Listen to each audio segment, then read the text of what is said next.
So let me welcome you again to our usual series, a special edition that we've put in place for your listening delights.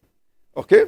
Talking about MSME Clinic special edition, looking at those things we regard as must have in your organization. What are those things that you must have? Okay? Those things that you take for granted, you think that they don't matter. Okay? Little vines that spoils the wine. Okay? So don't forget, when we started, we talked about having a business plan in place. Then we talked about putting staff that smile on the front desk. Okay? So today, we'll talk about a very crucial aspect of business, which a lot of you always find difficult and often neglect, and it becomes the most crucial aspect of your business. Talking about not keeping records. Okay? So, what have you done to yourself? You're running a business and you intend that business to be a multi-billion or a multi-million naira or a multi-dollar business in the future. And today, you're just starting. Business could be startup. Business could be existing and expanding. Okay? Don't forget that when you're a startup, most times the banks don't want to touch you. Okay? So, and that's why we are putting all these series in place for you to be able to grow your business. And our joy will be that tomorrow, you said you listen to us and you've been able to use those things that we've been telling you to grow your business. They must have in businesses. Okay? So number three must have is your bookkeeping, or what is often regarded as record keeping. Very crucial. And you will tell me that, look, I'm not an accountant. You don't have to be an accountant to be a bookkeeper. So bookkeeping, record keeping is crucial. There was a business I started off for somebody, small business at that time. It was a 100 bed layer business. Today, that business has grown. But the most important thing is that the lady started keeping record from day one. How much is a day old chick? Okay? How much is the cost of feed? Today, she's able to predict that whatever goes up in this part of the world will hardly come down. Okay? And she's able to put figures to some of these things. And at the end of the day, I tell you, she knows what the price of feed is going to be in the next 2, 3, 4, 5 years, because she was able to use historical data to be able to make projections and consistently. And I tell you, the world is now about data. And who will put those data in place? You are the one. So quite a number of times people will ask you, what are you using? Those are the secrets now. That has to do with record keeping and bookkeeping. Failing to keep accurate record can lead to a financial mismanagement. That's you not being able to differentiate your profits from the time you're making loss. Okay? You just see money pouring in. And you think that is all uhuru. And you think that is all profits. And at the end of the day, you discover that you can no longer cope because you didn't keep record to be able to justify, to be able to know whether the element that you're actually spending is actually the profit element. And that's how we encourage business people.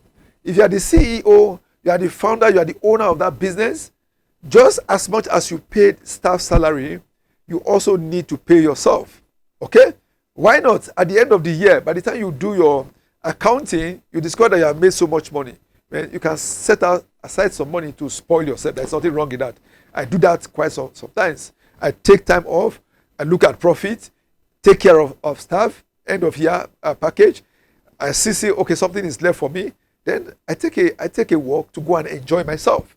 So inability to track business performance and challenges during audit period can arise because you're not keeping records. So the auditor comes in and he wants to audit your book, and there is nothing for him or her to be able to audit. So that challenge of being able to audit and for you to be able to file the appropriate tax comes aboard. Okay? The world is moving into a perfect tax system. So there is tax avoidance, there is tax evasion. Okay? If we avoid tax, it's not criminal, but if you evade tax, I tell you it's criminal. Okay? Of course, tax will always go up as much as 30%.